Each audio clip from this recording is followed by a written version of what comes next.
Welcome. I'm Assurance, and tonight I'm going to help you relax so you can get sleepy and go to bed. Tonight I will be reading a bedtime story called Uncle Wiggily in Wonderland by Howard R. Garis. Now lights out, get beneath the covers, close your eyes and focus on the here and now. Let your body settle. Take a deep breath in and we will begin our sleepy journey. Once upon a time, after Uncle Wiggily long years, the nice bunny rabbit gentleman had some funny adventures with baby Buntai. And when he found that his rheumatism did not hurt him so much as he hopped on his red, white and blue striped barber pole crutch, the bunny uncle wished he might have some strange and wonderful adventures. I think I'll just hop along and look for a few, said Uncle Wiggily to himself one morning. He twinkled his pink nose, and then he was all ready to start. Goodbye, Nurse Jane. Goodbye. He called to his muskrat lady housekeeper, with whom he lived in a hollow stump bungalow. I'm going to look for some wonderful adventures.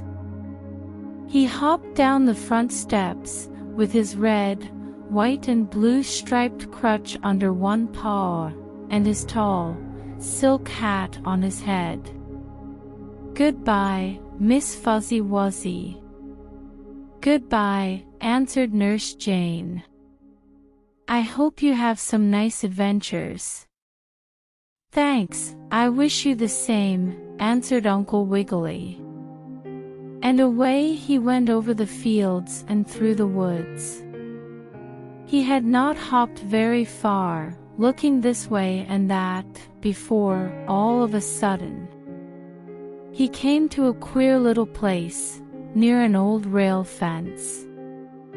Down in one corner was a hole, partly underground.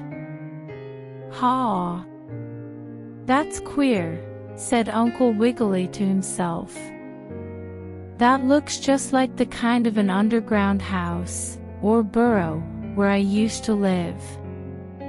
I wonder if this can be where I made my home before I moved to the hollow stump bungalow. I must take a look.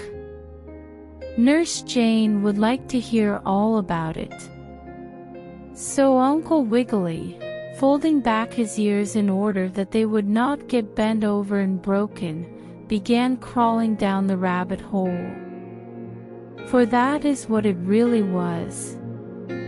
It was dark inside, but the bunny uncle did not mind that. Being able to see in the dark. Besides, he could make his pink nose twinkle when he wanted to, and this gave almost as much light as a firefly. No, this isn't the burrow where I used to live, said Uncle Wiggily to himself, when he had hopped quite a distance into the hole. But it's very nice. Perhaps I may have an adventure here. Who knows? And just as he said that to himself, Uncle Wiggily saw, lying under a little table, in what seemed to be a room of the underground house, a small glass box. Ha! My adventure begins, cried Uncle Wiggily. I'll open that glass box and see what is in it. So the bunny uncle raised the cover, and in the glass box was a little cake, made of carrots and cabbage, and on top, spelled out in pink raisins, were the words, "Eat me." Ha! That's just what I'll do, cried jolly Uncle Wiggily. And, never stopping to think anything might be wrong, the bunny gentleman ate the cake. And then, all of a sudden, he began to feel very funny. "Oh my!" exclaimed Uncle Wiggily.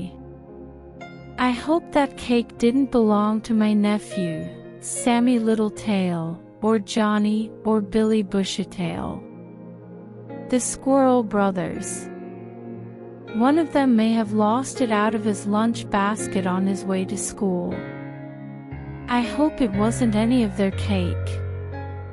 But there is surely something funny about it, for I feel so very queer." And no wonder, for Uncle Wiggily had suddenly begun to grow very large. His ears grew taller, so that they lifted his tall silk hat right off his head. His legs seemed as long as bean poles, and as for his whiskers and pink, twinkling nose, they seemed so far away from his eyes that he wondered if he would ever get them near enough to see to comb the one, or scratch the other when it felt ticklish. "This is certainly remarkable," cried Uncle Wiggily. "I wonder what made me grow so large all of a sudden. Could it have been the cake which gave me the indyspepsia?" "It was the cake," cried a sudden and buzzing voice. And, looking around the hole, Uncle Wiggily saw a big mosquito. "It was the cake that made you grow big," went on the bad biting bug, "and I put it here for you to eat." "What for?" asked the bunny uncle, puzzled like. "So you would grow so big that you couldn't get out of this hole," was the answer. "And now you can't. This is how I have caught you."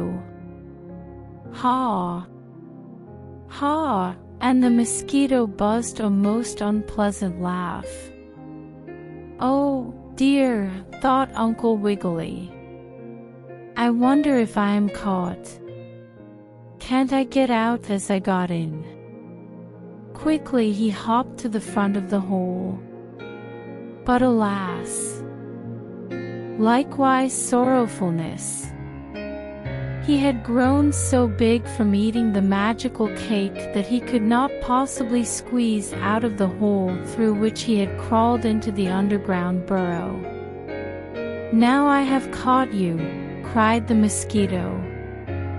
"Since we could not catch you at your soldier tent or in the trenches near your hollow stump bungalow, I thought of this way.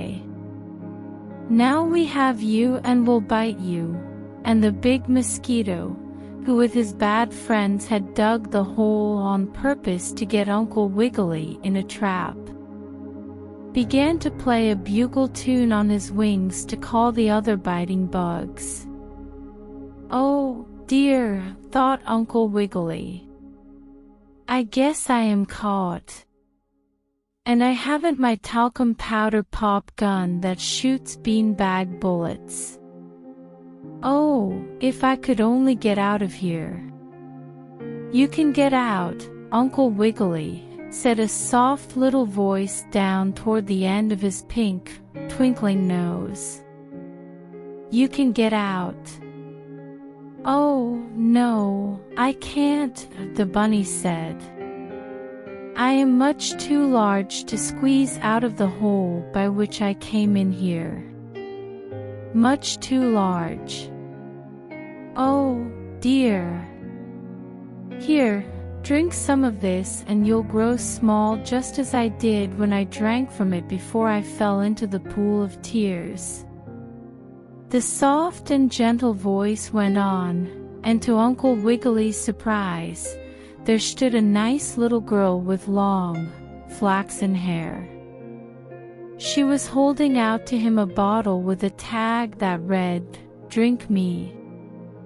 "Am I really to drink this?" asked the bunny. "You are," said the little girl. Uncle Wiggily took a long drink from the bottle. It tasted like lollipop ice cream soda. And no sooner had he taken a good sip than all of a sudden he found himself shutting up small, like a telescope. Smaller and smaller he shrank, until he was his own regular size, and then the little girl took him by the paw and cried, "Come on! Now you can get out." And, surely enough, Uncle Wiggily could. "But who are you?" he asked the little girl. "Oh, I'm Alice from Wonderland," she said, "and I know you very well, though you never met me before. I'm in a book. But this is my holiday, so I came out. Come on, now, before the mosquitoes catch us. We'll have a lot of funny adventures with some friends of mine. Come on." And away ran Uncle Wiggily with Wonderland Alice, who had saved him from being bitten. So everything came out all right, you see. I hope you enjoyed the story. Good night.